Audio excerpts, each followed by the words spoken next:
Good evening. Tonight we're going to be talking about The Searchers with Michael Ventura.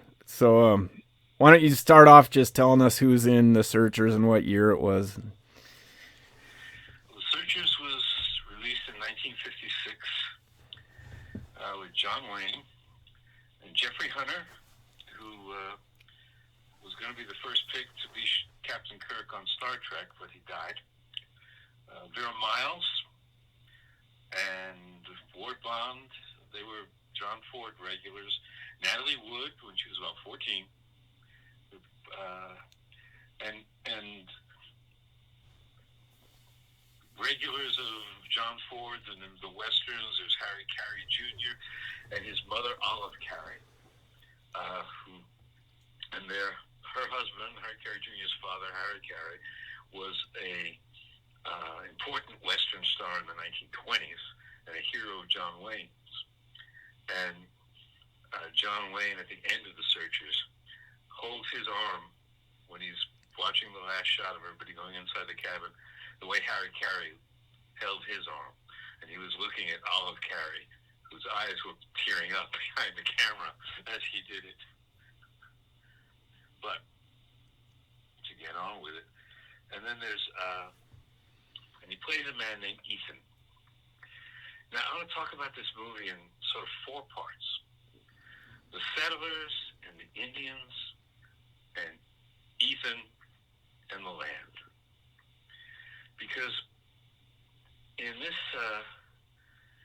time of wokeness and all that, some of which I respect and some of which I don't, it can be hard to look at these films for some people.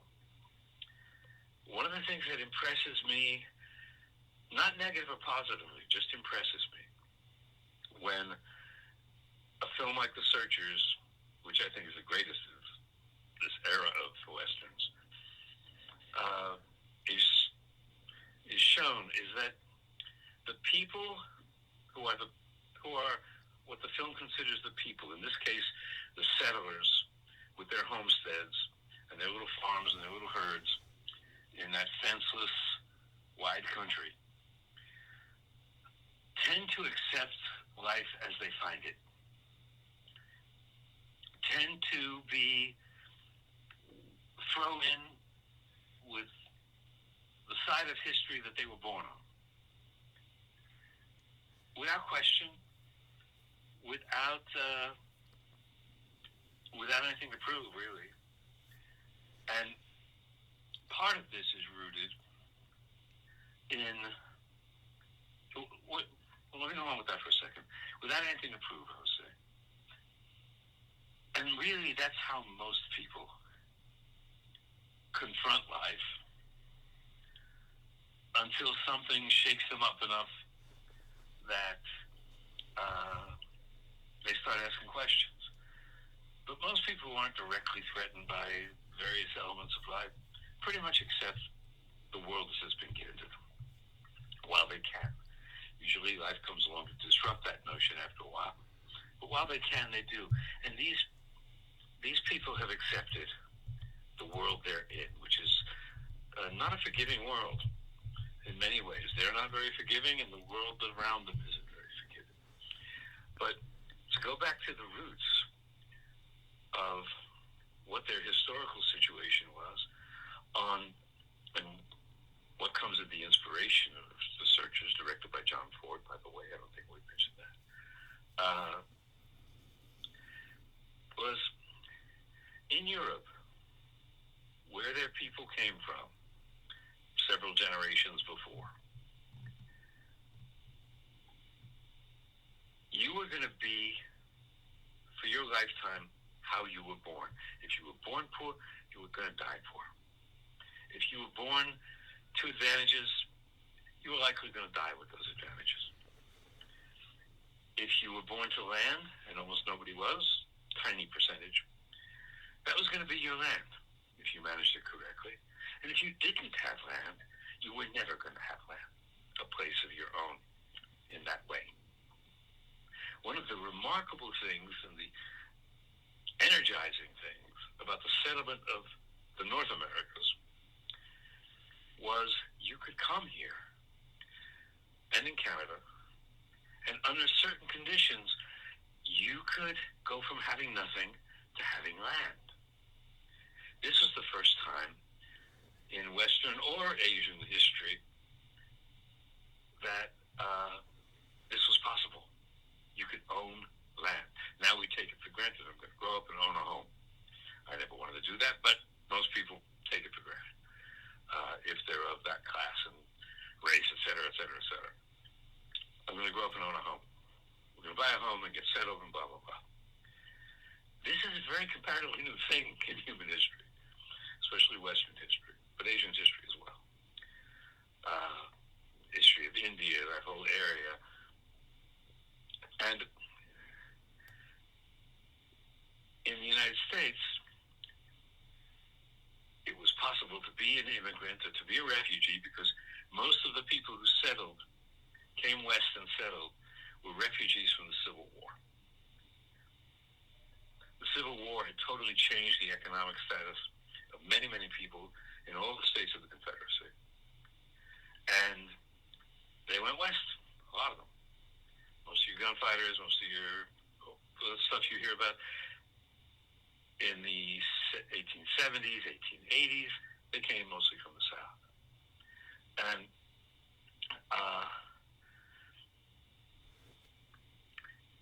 you could go, you could stake your land. If you worked your land for a certain amount of time, it was yours. No matter what Indians had been on it before, no matter who you were, where you came from, it was your land. This was extraordinary. This was something people came and so those wide plains, and it was hard. Whether it was Kansas, Nebraska, West Texas, Arizona, Montana, there was a raw land, and they were there to build communities. They were there. People who didn't know how to farm came and tried to farm. A lot of them failed. A lot of them, people who didn't know how to ranch, came and tried to ranch. And a lot of them failed. And so what you have here as characters set up, you don't know their history, but they've come into the wilderness where there's very little water. They've come into this wilderness, where these amazing rock formations, mesas and all this, to settle on their land, make it theirs. The people who've been pushed out of it, we'll talk about in a moment. But that's where these people are coming from. And they know, they're very aware that they're the beginning of something. And they're expecting to own this land. They don't know what's coming with capitalism and this and that and the other thing. Technology, tractors, all that's in the future. They're expecting to be able to give this land down to their people, their offspring. And that was the expectation, the hope, the thing that was energizing them to take these fantastic chances.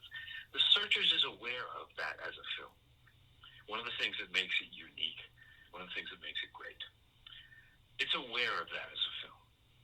You're seeing these people in little homesteads in the middle of an incredibly beautiful nowhere, but still, it's a half a day's ride at least to your nearest neighbor, and a day's ride or more to get supplies. You're isolated out here. The Native Americans have been put on reservations, but not all of them, and they're angry the way you'd be angry if you got your land thrown away, taken away from you all of a sudden. And so they're energized by that, and they know the chances they're taking. Even Olive Carey, as the mother of some of the characters, so she's one of the originals. Somebody's had kids out there. She has at one point the speech of, "We're Texians," even though this is actually filmed on the Arizona border with Utah and Colorado. We're Texians, and talks about it being a hard land and a hard fate. You didn't get my boy killed, Ethan, which is John Wayne. This land got my boy killed. So with that, you have the Native Americans, in this case Apaches. And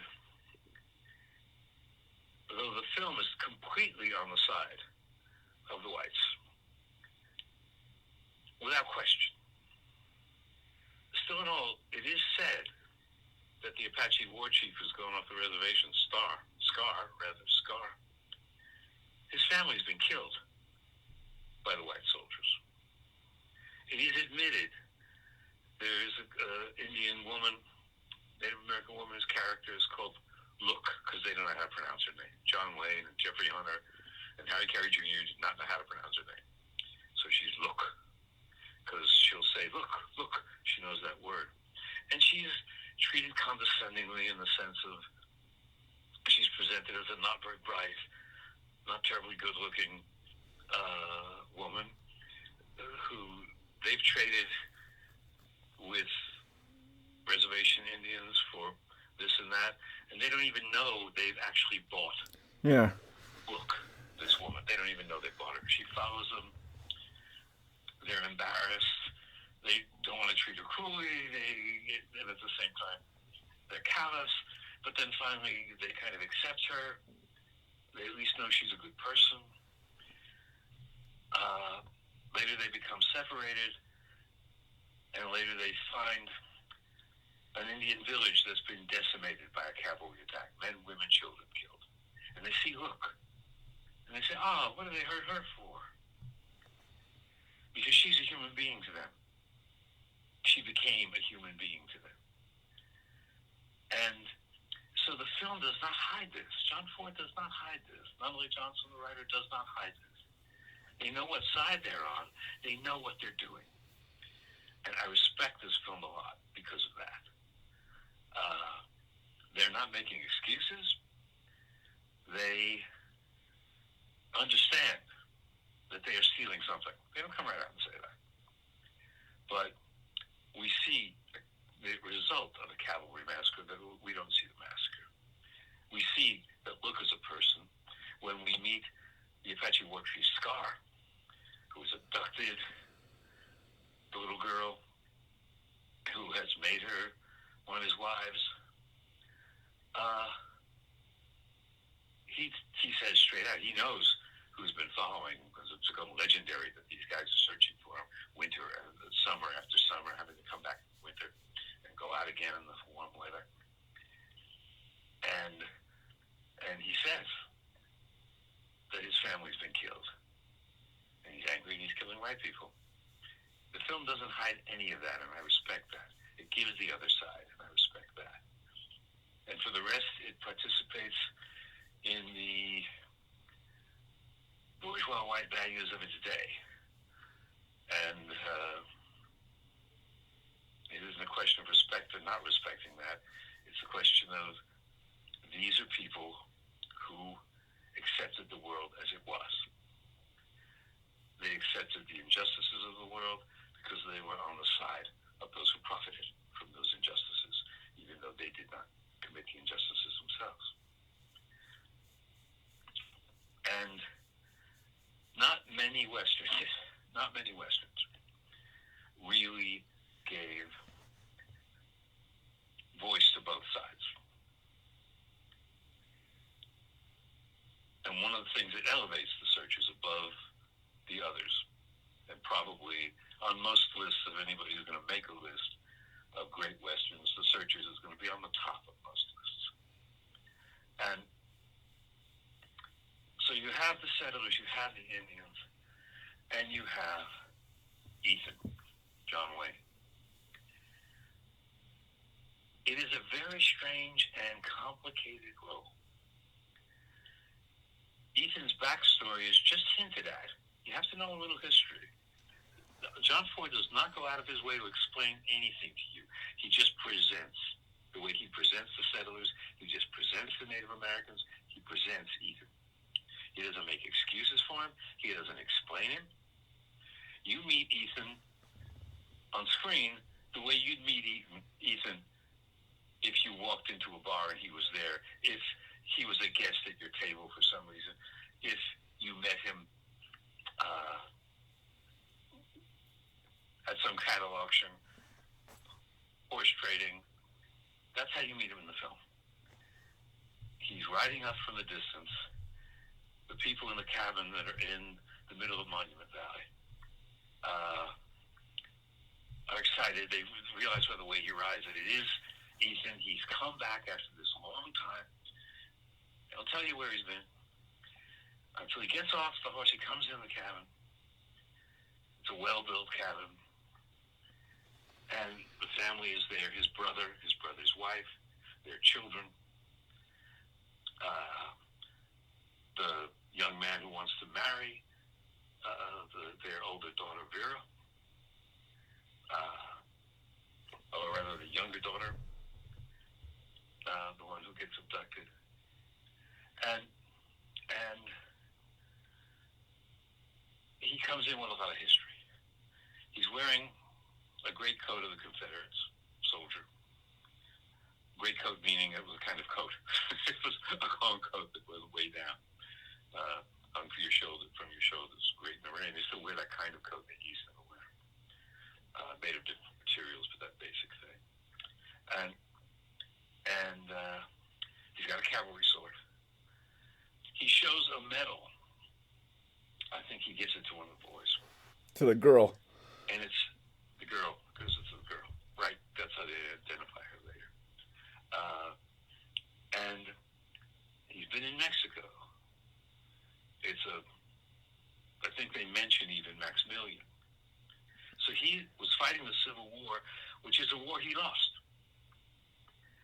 He refuses to take, a little later in the film, he refuses to take the oath of the Texas Rangers because he's not going to pledge allegiance to the United States.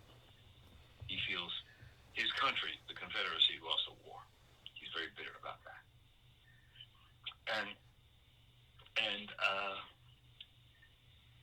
then he went to Mexico, like a lot of, well, not a lot, I don't mean a lot in numbers, but like, as happened with many in the Confederate armies, they drifted down to Mexico, where he joined with Maximilian, who was trying to take over Mexico for Europe, especially for Germany.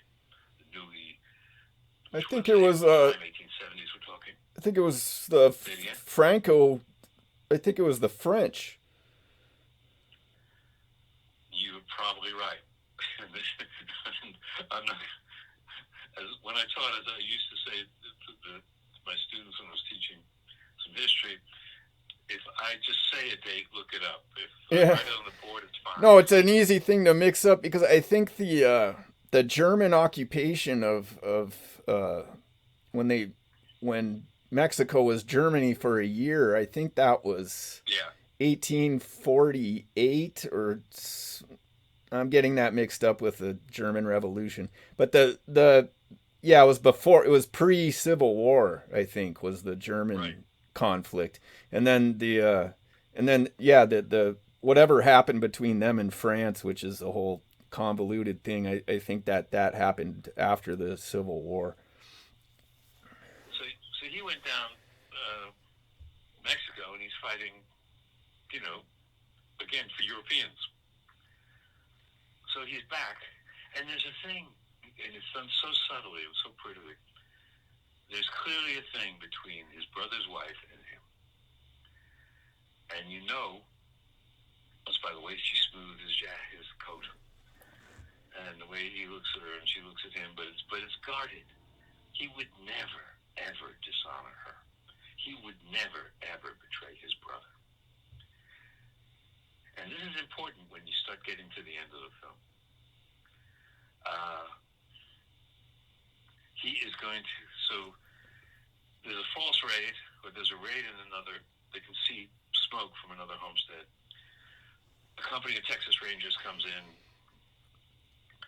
Ethan doesn't pledge allegiance to the Rangers, but he goes with them and he's following the orders of Ward Baum, the Ranger captain. And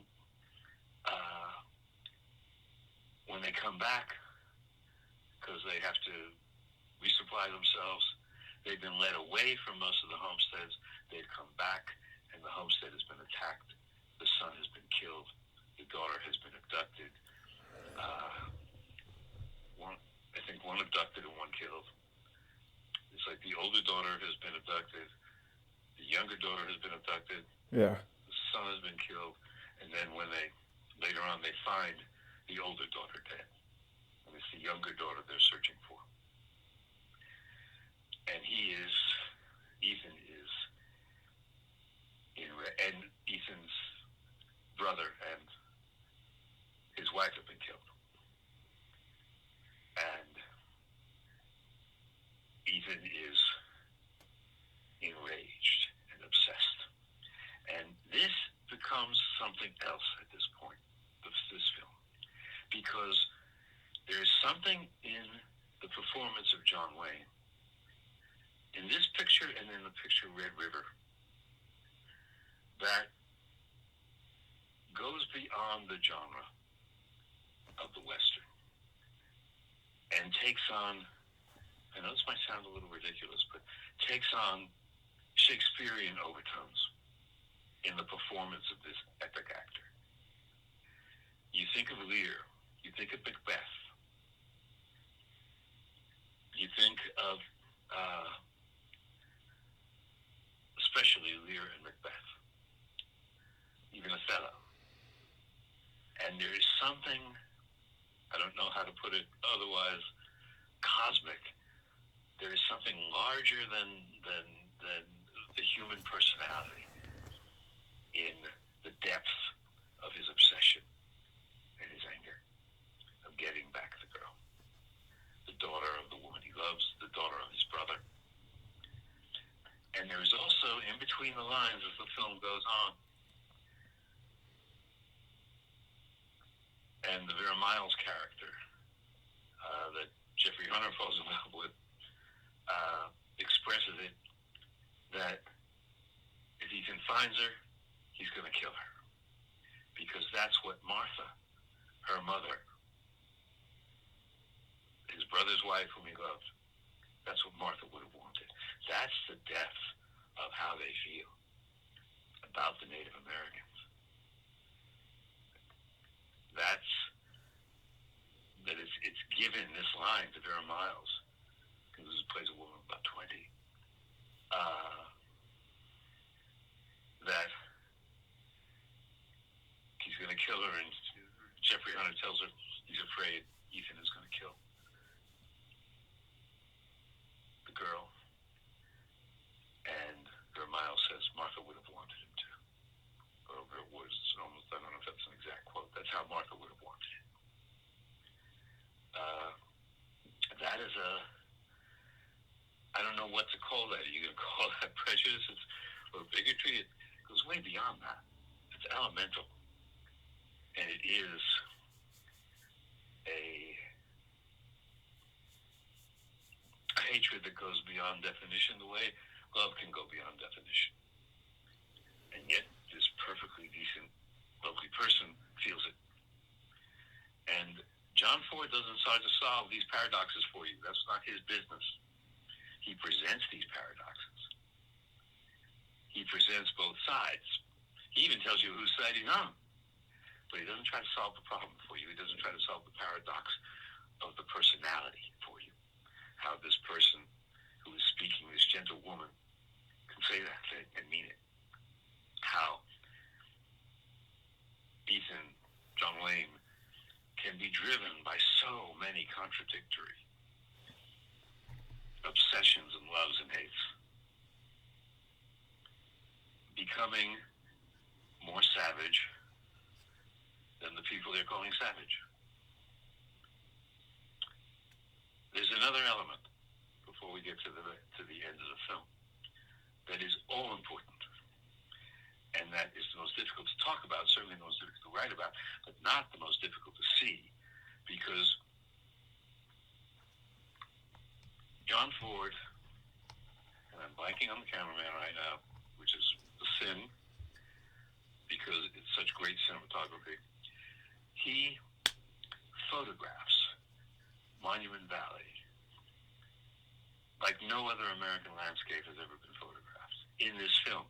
He used Monument Valley in 1939 in a Stagecoach, later on in My Darling Clementine, in his cavalry movies,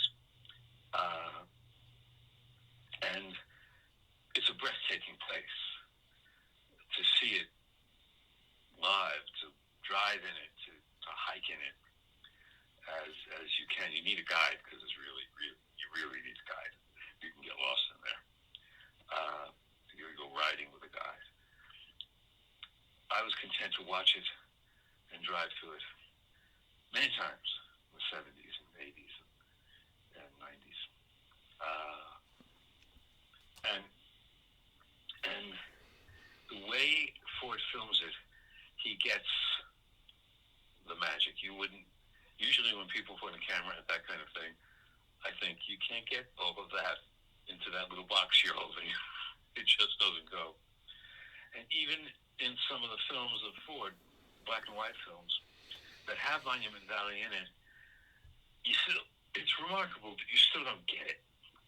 In The Searchers, you get it. It is magical, it is majestic, it is mysterious. Now, at one time, that was the bottom of a shore. That's why there are dinosaur prints there.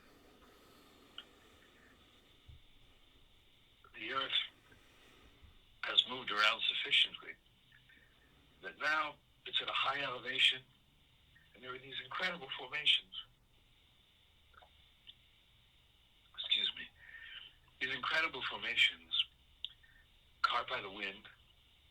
Some kind of breeze and wind is blowing there all the time. And these canyons, and you can read the geology. There's a wonderful series of books that you only get at national parks called Roadside Geology. I suppose you could order them. Where it's the geology you can see from the road. And you can read the explanations. And usually they're pretty good explanations. I'm still not satisfied with what they say about the petrified forest, but let that pass. But still, it doesn't get the mystery. It's right there in person if you're there and on film. So you're looking at these things in The Searchers. You're looking at the settlers, you're looking at the Indians, you're looking at the land, you're looking at Ethan, and the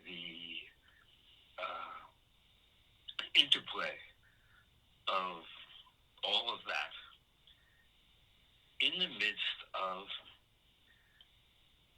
as good a symbol of universal mystery as you're ever going to come up with, which is Monument Valley itself.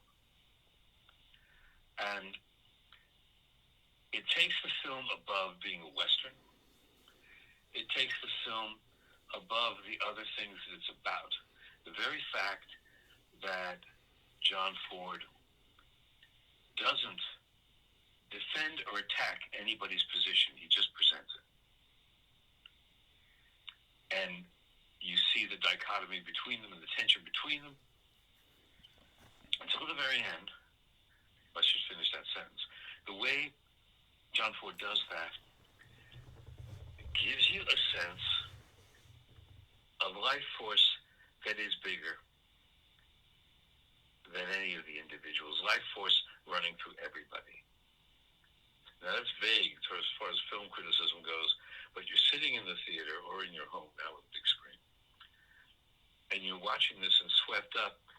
And if you think about it, you're not swept up by the story. The story moves kind of slowly. And it has some kind of silly, entertaining interludes with young men fighting for a woman and all that stuff.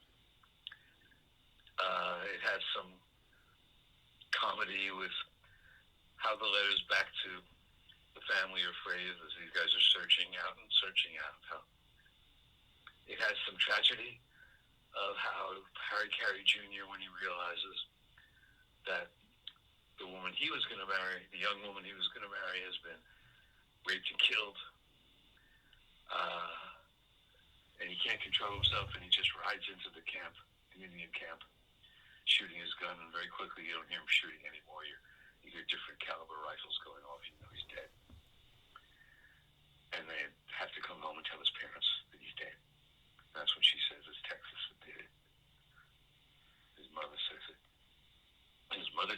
stoically. She doesn't take it, oh my God, my God, my God. She takes it like this is fate. This is greater than any human being. She has to accept it.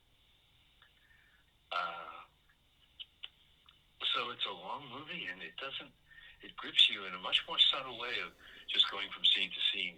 You want to know what comes next, you want to know what comes next. You kind of sit back, and the movie proceeds on its own pace amid this amazing landscape that no art could ever film before. I mean, no film, right? Expressed before. Ford gives it to you in this heightened beauty that takes you out of yourself, even if you don't realize what's going on. In the end, they find the girl played by the young Natalie Wood. And she takes one look at Ethan and she runs. She knows he wants to kill her. And he chases her. And I remember I saw this, I was 11 years old when this movie came out in the theaters. In those days, as I said, kids, at least New York kids, city kids, went to the movie alone on the weekends. A bunch of Gagler kids. I was 11 years old with a bunch of other kids in a movie theater, 11 or 12, because it might not have reached us until the next year, because distribution was that way at the time. And John Wayne was my favorite star, and here he was, full of hate, galloping to what we thought what the movie had said, kill this young woman, this 14 or 15-year-old, this girl. And if you've never seen the movie before, it's scary. And if you've been raised by the other movies where I think the good guy does the good thing, that's how he's the good guy, he did the good thing, it's confusing. And you really don't know those first times whether what's gonna happen. And he finally captures her and he gets her, and she's struggling against him, and he calms her down. He's obviously not gonna hurt her. I forget the girl's name in the picture, but he says, let's go home. I think it's Debbie, yeah. Debbie, right, Debbie. Let's go home, Debbie. And as somebody interested in films, I've given this an inordinate amount of fruitless thought. Ethan is not a good man or a bad man. He's not a killer. He's a warrior. He knows what side he's on, whether you agree with him or not.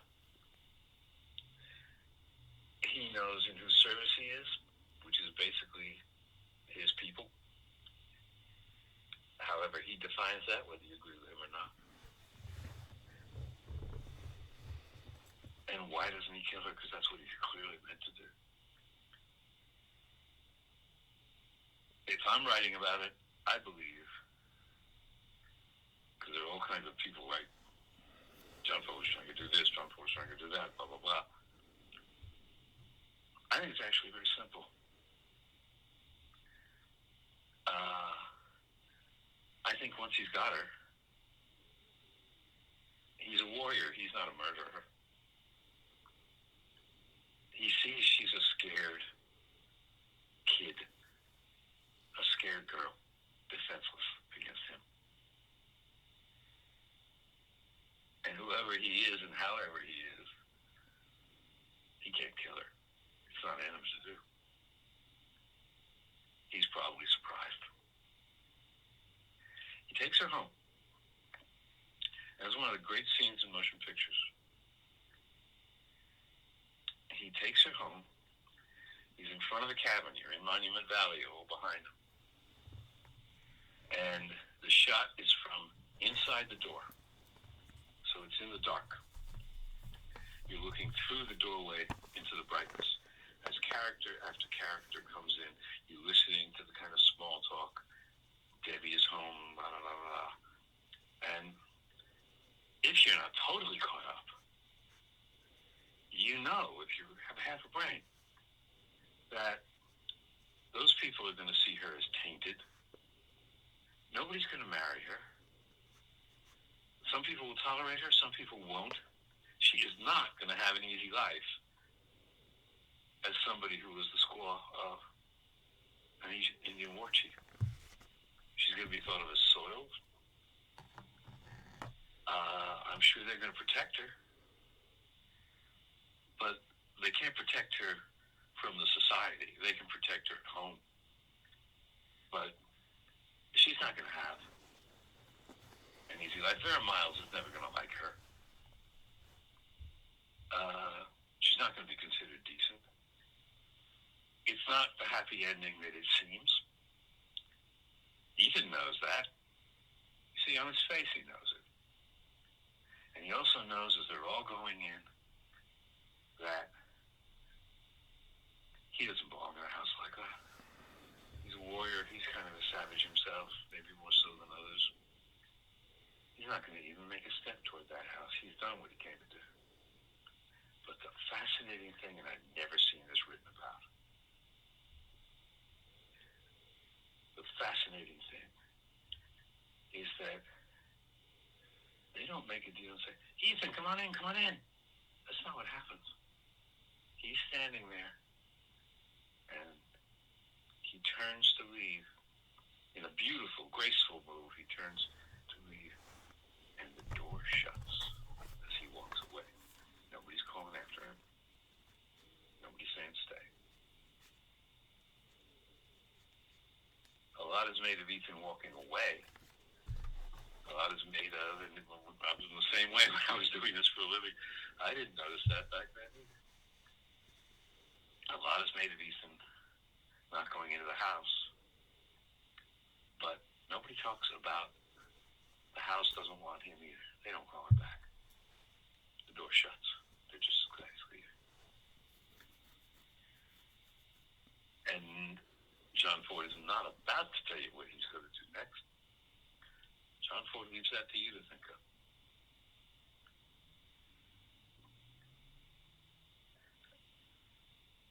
So, Brendan, when you suggested talk about a movie, let's talk about movies, I went, I gotta talk about The Searchers first. Because people think they know that movie, and I thought I knew that movie, and I didn't. Until I finally realized that they closed the door. It wasn't just Ethan's decision.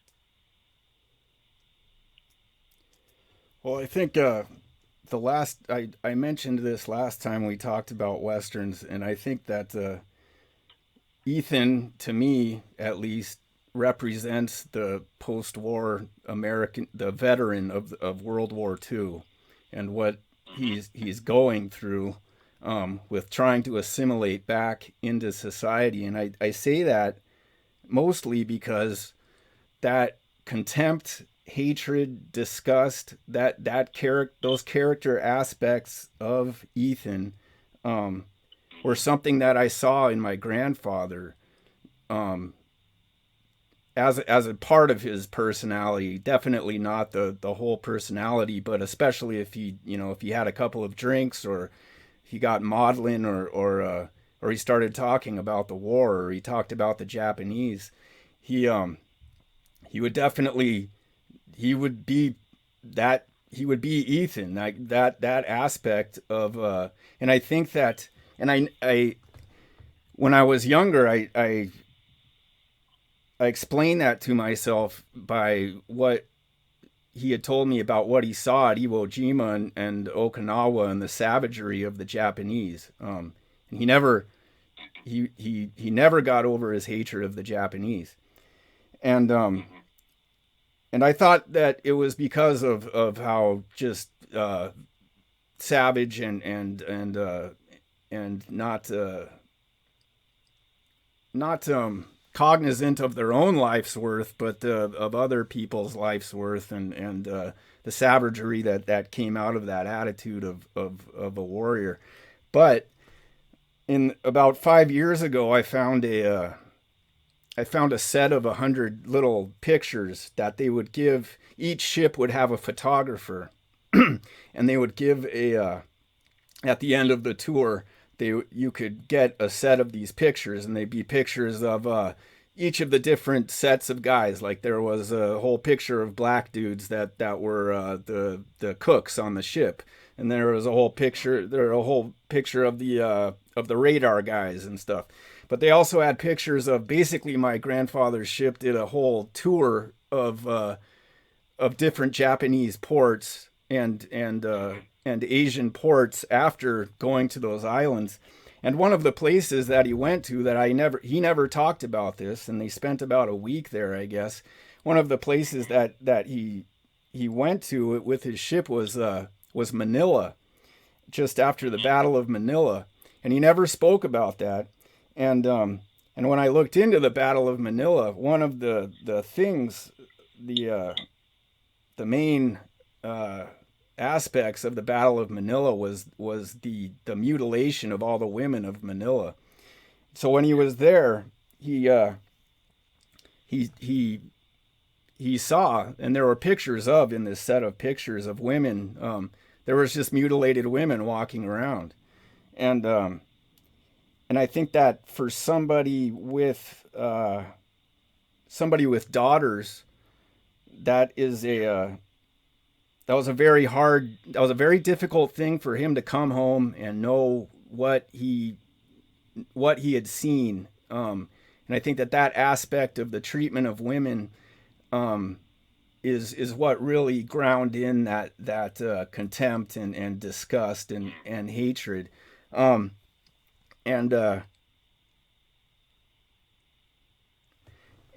I think that Ethan, in a way, represents not just the American veteran, but all the post-war veterans that are trying to come home and have a regular family life. The way that Ethan acts around that family when they're all celebrating and they're acting like a real family, but he's always standoffish, right? Like he's trying to overcome that and be kind of a blustery, friendly guy, but he never really fits into that. And I think that was a position that a lot of these guys were put in, where what they had seen was so horrific that they couldn't fully integrate themselves back into that life. Also, this movie comes out in 1956, so a lot of those guys, like my grandfather, have daughters that are going into puberty at that time, right? And they're dealing with kind of in the same way that Ethan is dealing with Debbie. There's this danger of them going off on their own and into a new world of rock and roll and blue jeans and all this crazy post-war stuff. I think that's also a really poignant factor in this movie that is kind of like an undercurrent of the movie, is this a whole relationship of women and brutality to women, trying to guard women, trying to be protective, but knowing that and trying to let them go at the same time, which is just like explicit in the film, right? Because she keeps trying to get away. And I think that they even run her down with the horse, right? And they pick her up and everything. She keeps trying to get away and go off into the wild world, right? And I think that this, it's a, you could say in general the veterans are dealing with this, but I think especially the American veteran and that had been in Japan, and the German veteran that had first gone east and then came home and had all his women raped and is a lot of times in front of him. I think that's a big part of this movie is that character because that part of Ethan's personality, that contempt and hatred and disgust, mixed with a kind of futility, like he can't do anything about what has occurred or what's happening. I mean, that's a perfect mirror of the kind of psychology that I saw in my grandfather, and that really couldn't be explained by just watching two different watching males kill each other on Okinawa, you know, like that's kind of like a standard deal, that you're not just going to have this deep hatred of the Japanese afterwards, but, you know, witnessing the aftermath of a kind of Nanking type battle, you know, where women are deeply involved, and they had set up whorehouses all over the city, and witnessing all that, coming home, having daughters, and trying to, you know, and every man who's the father of a daughter is dealing with, you know, his daughter going through puberty and trying to be protective and everything. But I think it must have been so much more acute for that generation. And having those pictures in their mind of these women that are just like discarded and treated like trash, and not being able to get that out of your mind at the same time as trying to have a normal family life, right? And I think that's really the whole. There's a very subtle aspect to Ethan's interaction with the family, because he when he first comes there, it's a big celebration and everybody's friendly and everything, but then all this tragedy happens to those people, and he comes back, and it's the same deal again. They're all like celebrating and having a good time, and, you know, having this silly fight and everything, right? Like they're not really they're not really showing the trauma, right?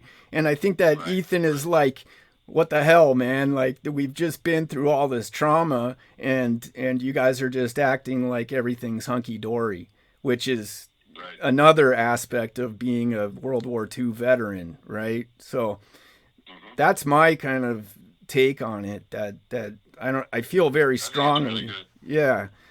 But yeah, I think that's there is an aspect of that. And to get to your point about Monument Valley, like that's I absolutely, I mean, the way they portray Monument Valley is just totally beautiful and everything, but it also represents that desolation, right? That he's in the midst of that total desolation, and lack of trees, and you know, not a lack of beauty really, but just, you know, this is his life now. Like, he's going to be dealing with this desolation for the rest of his life. That's just like a fact of his life. And finding the beauty in that desolation is another part of the film. So that's my take on it. Yeah. I'm glad you spoke about your grandfather. I wish I'd been more understanding about him. Well, I didn't understand that either until, you know, I mean, this, like, you know, I mean, he called them Japs until the day he died, you know, and he just, anytime he'd talk about them, it was just, you know, with that contempt and hatred and disgust. And, and kind of without that, a lot of his friends, you know, like, he had these friends that were World War II aces, and they would have these big celebrations where they'd get together with the Japanese aces and everything. But I never saw that in my grandfather, and I think he just couldn't get over that whole. Not that American soldiers didn't do that in Europe, you know, like, and in Japan, but not to that extent of like massive mutilation and policy. Yeah, and also, you know, yeah. Well, it was policy with the it was policy with the Russians too. You know, like, the Russians were directly ordered to do that kind of thing to the women of Germany, right? So I think that's, you know, that to me is all of those movies just seem like somehow to me kind of addressing the post-war male, you know, and I think the Wild Bunch is also kind of addresses that too. But yeah, I think that's a strong aspect of it. That's a really, really good lens through which to see this through, Brenda. That's really good. Even though, especially when I got into the workforce when I was 18, 19, every male I worked with, I got in kind of young in the jobs, being a typesetter, being a transcriber. Were kind of specialized, but they were all vets of, almost all vets of the Second World War or Korea. Yeah. And yeah, they wanted that little house out in the suburbs. Right. Yeah. Not going to get bombed or shot at. Yeah. Well, I think the culture of drinking too was Yes. came kind of, I don't know. Do you think that whole culture of drinking a lot came out of kind of a World War II trauma thing, or was that always there? I think drinking and war Yeah. have always gone together. Yeah. I know in World War One, when before this country gave in to one of its Puritan urges, let's put it that way. It's in the Hemingway stories. People went over the top of those trenches. One of the guys says, "I never went over sober." Yeah. They're charging us into machine guns. I never did that sober. Yeah. Yeah.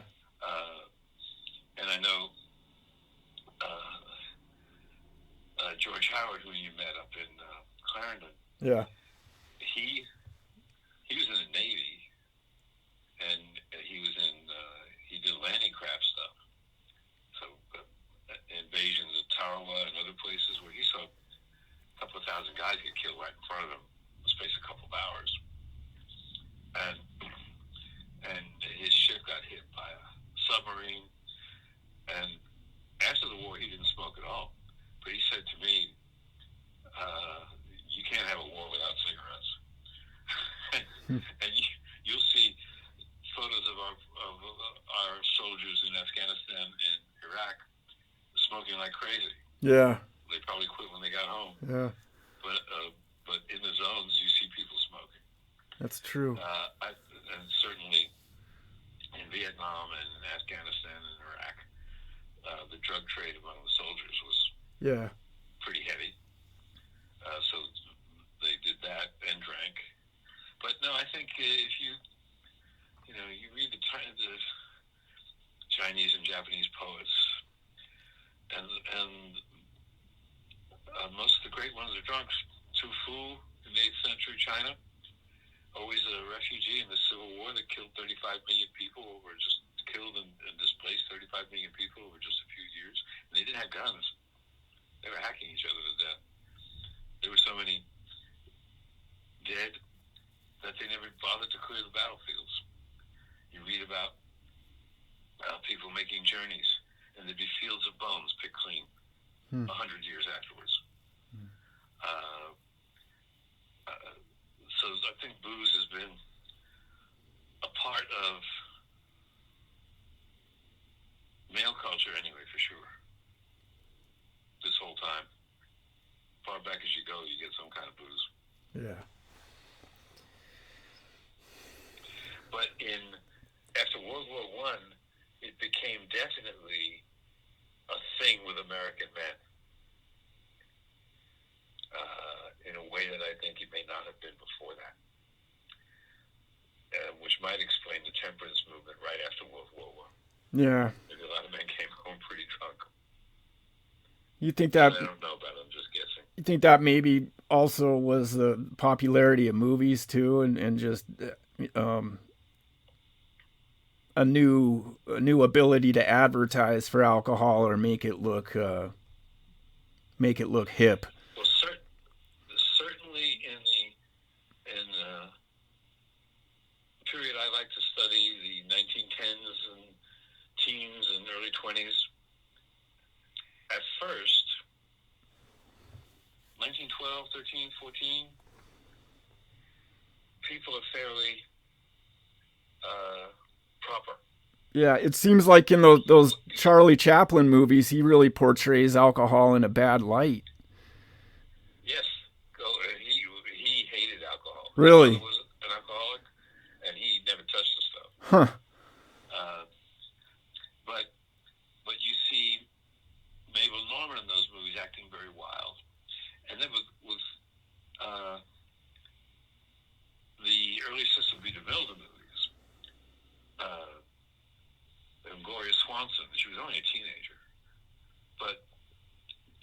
her up in these incredible costumes, showing these incredible bathrooms, and then men and women smoking.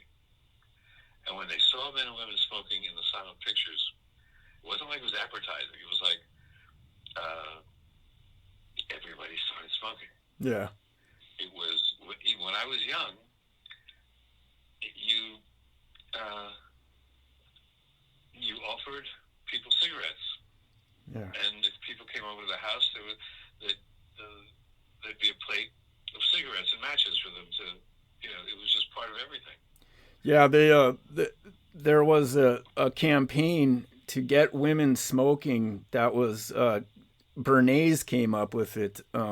Bernays, he's the nephew of Freud, and he came up with these things. He called them freedom torches, and they would take pictures of suffragettes smoking, and they used that as a way to promote cigarette smoking among women.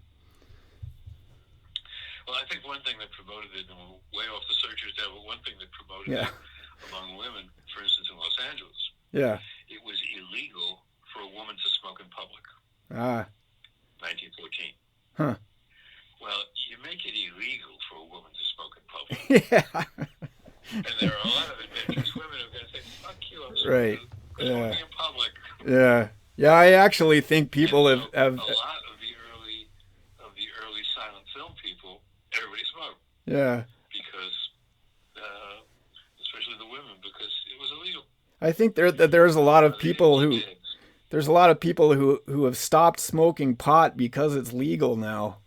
That's so funny. Well, my brother Davey still smokes a pack of cigarettes a day. Wow. He wants to come visit.